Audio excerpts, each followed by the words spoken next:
In today's episode, we work with particles.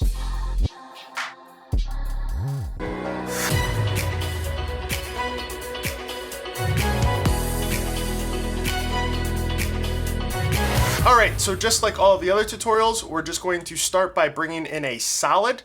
I'm going to make this title 4 seconds, so I'm just going to shrink this down to 4 seconds. We're going to make this into a compound clip so that we can then see it in Fusion. We're going to go over to Fusion. Once in Fusion, I'm going to have everything snap to grid, just so we make sure that this is tidy. We're going to start out by getting a couple things to make our particle system. So if you right click and go up to Tools, and then go down to Particles, you can see all the different things that you have to work with in a particle system. The first thing that we're going to add is an emitter. We are also going to add, if we come into the particles, we're going to add a renderer. And we are just going to connect these two. And our particle system, it starts out as just being this sphere. And if we zoom in, we can kind of see what's going on here. All the default settings, it'll just produce little dots with inside of a sphere, as you can see here. To move around in 3 dimensions, hold middle mouse. Obviously, it's just going to move around. But to actually orbit around something, you're going to hold Alt and then hold in middle mouse, and then you'll be able to orbit around things. Currently, everything is in 3-dimensional space, and even in our renderer, everything is still in 3-dimensional space. So we'll have to at some point come back to the 2D so that we can actually see it. So to do that, we're going to have to add in a 3D renderer. So we'll come down and add in the renderer for 3D. And what the renderer will do is it'll take it from 3D and then make it 2D. So if we take our renderer here and we bring it over, let me disconnect this quick, and we bring it over to our output, now we can connect the two. If you don't do it this way and you just have your particle renderer and you try to bring it over, it won't connect. And that's how you know you have a 3D object and you still need to make it into a 2D, because these nodes are 2D, but these nodes are all 3D. Just something to note there. If we look at this in our output, if we just look at this now, all we see is just the ball here. So one of the other things that we can add in is a camera. So if we just get a 3D camera, now we have our 3D camera in space. I'm just going to pull it back just a little bit so we can actually look at this. And we have to connect this. So what we're going to do is we're going to take this output and connect it to our renderer. So now we can see that, okay? And the next thing that we're going to do is in our 3D camera, we can go down, drop down a couple of these, and we can see a couple of controls. One of the ones that we're going to want to do, because we're going to add some depth of field to this, is we want to turn on our focus plane. And that'll just show where the camera is focused.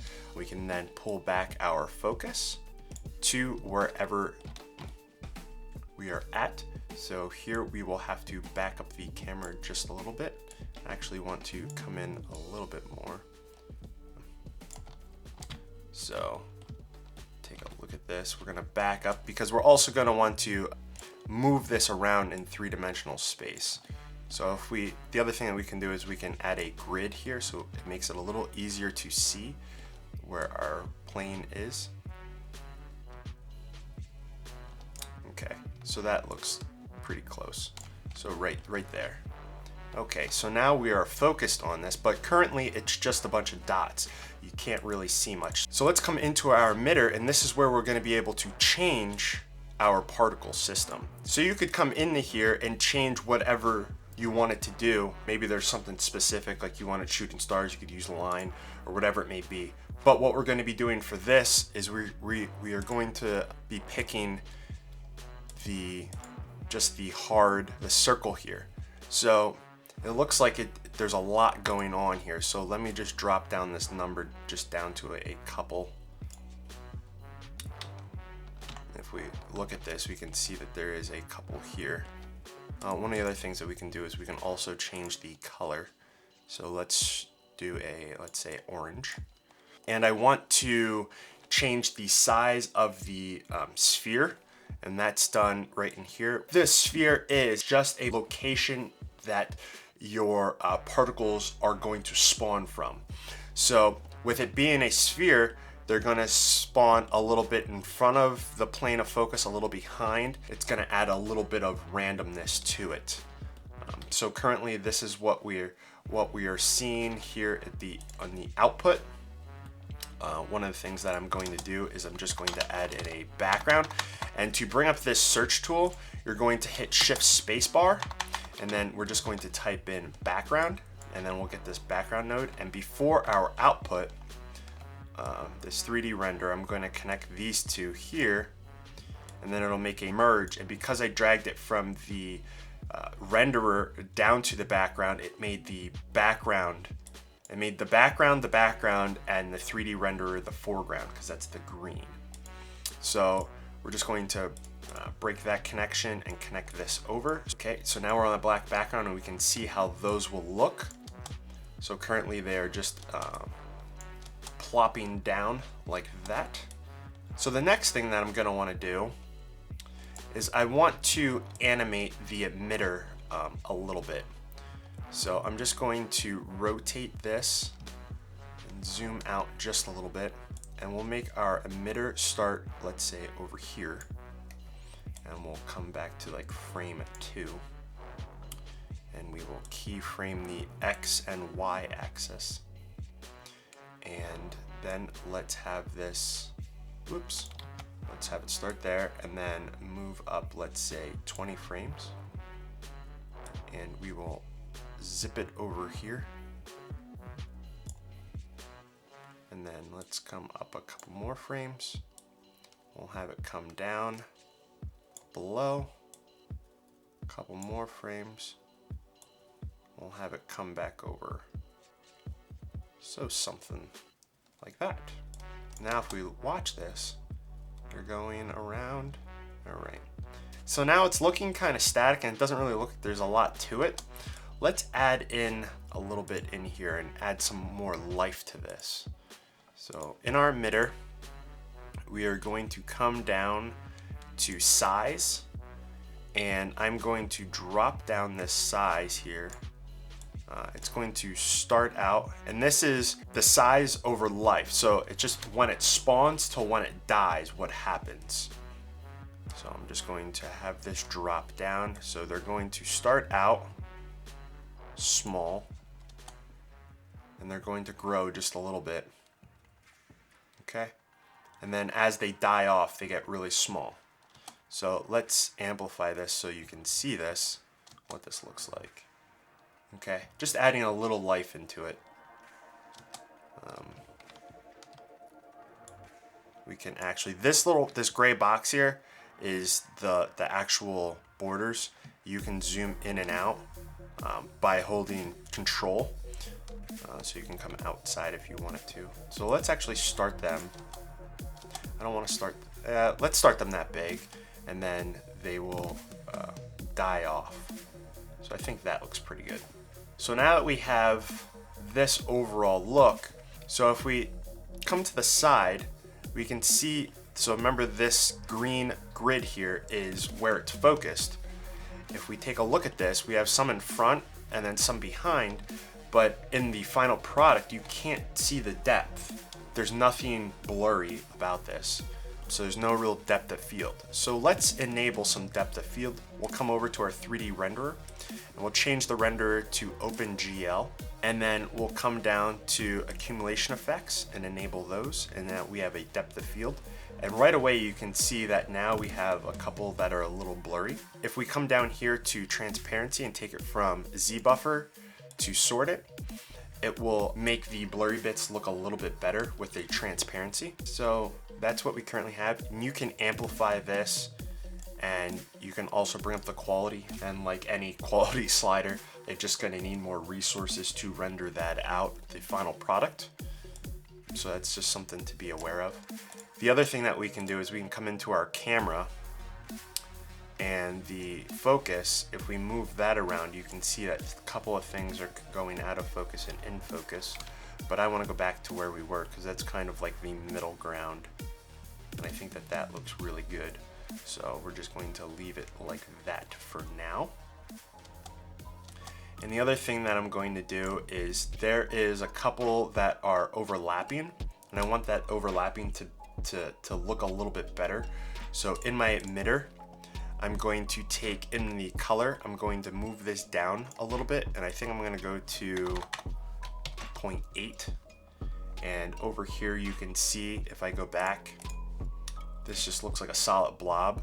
But when I change this to 0.8, now you can see that it looks a little bit better, like they're almost transparent, and you can see them overlapping, and I think that looks really good. So we will leave that just like that. So if we take a look at this, this is what we're currently getting. And currently this is only playing back at 7.8 frames. So now it's playing back at 24 frames because it had to first do the buffer. So now I get an idea of what this looks like. Not a huge fan of it. So I think I want to go back to my emitter, and in the life, I think I want to actually bring this down to 0. And let's just drop the size a little bit. And then the next thing that I want to do, I think that looks way better. So I think the next thing that I want to do is add more in here. So I'm just going to come in to my number and just increase this a little bit. So let's see how that looks. So this is looking pretty good, but one thing you'll notice is where they're born, they stay. They don't ever move. So let's change that a little bit. So here in velocity, we'll just increase this just slightly. So increasing it slightly, what you can now see is that they're all shifting from left to right. That could be something that you would want. You can also change the angle. So let's come to where there's a lot of them. And if we move this angle, we can see the direction in which these are rotating, like which way that they're going. So if we take this to like 270, I think they're going to be going towards the camera at this point.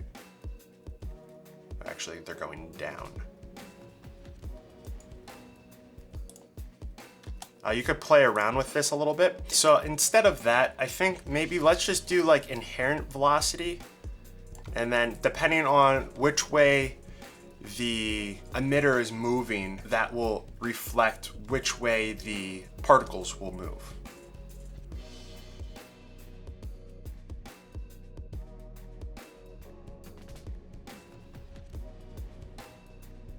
All right, so that looks pretty good so far. Let's add something else to spice it up just a little bit. If we go into tools, there's something else in the particles that's referred to as turbulence. We just disconnect this and connect this up quick. Now we can add a little bit of random turbulence in here that'll affect the particles individually. What you'll see is that they'll just move in different directions. So it gives a little more of an organic feel. But they're still going in the direction in which they were born. So we're doing pretty good here so far. Let's add another color. So if we just copy this turbulence and connect those, we'll get a particle merge. I'm running out of space here. Let's back this up just a little bit. And then our second one, we can change the color. So let's add in maybe a teal. Actually, that looks pretty cool. But one thing that I do want to change is I want to change the positioning here. I don't want those. I want to add in a completely different path. So let's come back to the start. Let's drag it over here. Maybe have it start over here and have it start lower. Let's move this around. Okay, we'll have it start down there. And I'm actually going to put it on all 3 axes because I want to do something that's actually pretty cool. And let's start behind. So we'll start it there, and then we will come up to 10 frames. And we'll go over this way and up.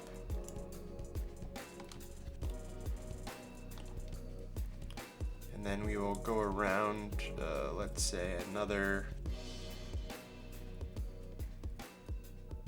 10 frames, and we'll go down, over,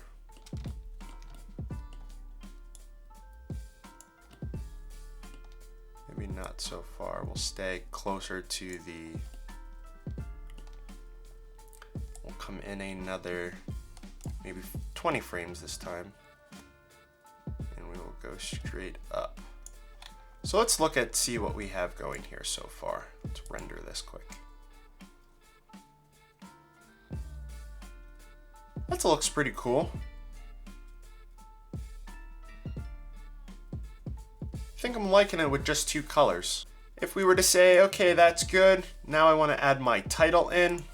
If we add it in here, we're just going to hit Shift Spacebar, bring up our search, and then type in text, and then text plus. Now we have our text. And if you remember, everything out of the renderer 3D is going to be 2D. And because we're working with a 2D text, we can connect it after. We can't connect it before. It will never connect. So we have to connect it to something after. So all I'll do is just connect this to this merge here. And then I'll just create another merge, and this will be over top. And now you can add in your text. And I think what I want to do here is just maybe at 20, we will have this really wide. And then by 30, we'll have it come back down to normal. So, okay, so then next I'm going to come over to our opacity. I'm going to keyframe it here and have it at 0. And then maybe 2 frames in, we'll just have that come in. So we won't see anything. All right. One of the other things that we can also add, I'm going to save quick, is if we come over to this last little box, we can add in motion blur because they're moving. And we can add some motion blur in here. I'm just going to crank the quality all the way up.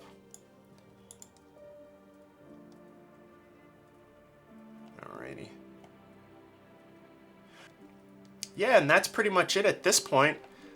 If you wanted to, you could then go over to the Edit tab and then, you know, continue with your project. If you wanted to, you could not have the background layer. If we just delete both of these, connect this back up, then we have the text with a transparent background, and then you could just put some, you could lay this over top of a video. So let me grab a video here quick.